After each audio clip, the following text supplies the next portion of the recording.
ବାଲେଶ୍ୱର ସହରର ପୁରାତନ ଶିକ୍ଷାନୁଷ୍ଠାନ ଟାଉନ୍ ହାଇସ୍କୁଲର ବରିଷ୍ଠ ହିନ୍ଦୀ ଶିକ୍ଷକ ଅକ୍ଷୟ କୁମାର ପାତ୍ରଙ୍କ ଅବସରକାଳୀନ ସମ୍ବର୍ଦ୍ଧନା ସଭା ବିଦ୍ୟାଳୟର ଭାରପ୍ରାପ୍ତ ପ୍ରଧାନ ଶିକ୍ଷୟିତ୍ରୀ ସୁମତି ରାଉତଙ୍କ ଅଧ୍ୟକ୍ଷତାରେ ଅନୁଷ୍ଠିତ ହୋଇଯାଇଛି। ଦୀର୍ଘ 20 ବର୍ଷ ଧରି ଶ୍ରୀ ପାତ୍ର ଟାଉନ୍ ହାଇସ୍କୁଲକୁ ସେବା ଯୋଗାଇ ଦେଇ ଆସିଥିଲେ।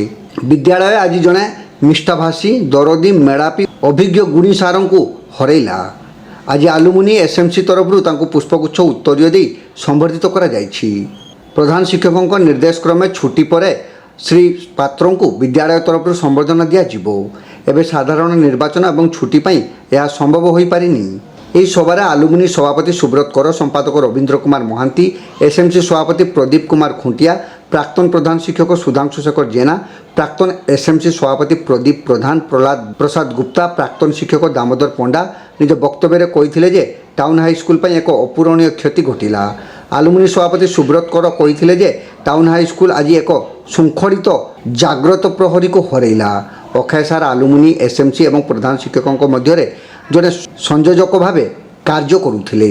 ଏହି ସଭାକୁ ଶିକ୍ଷୟିତ୍ରୀ କଳ୍ପଲତା ରଥ, ଦେବସ୍ମିତା ଦାସ, ଶଶଧର ନାୟକ ପରିଚାଳନା କରିଥିବା ବେଳେ ଅଫିସ୍ ସହକାରୀ ରାଜେନ୍ଦ୍ର ଦେ ଶେଷରେ ସମସ୍ତଙ୍କୁ ଧନ୍ୟବାଦ ଅର୍ପଣ କରିଥିଲେ।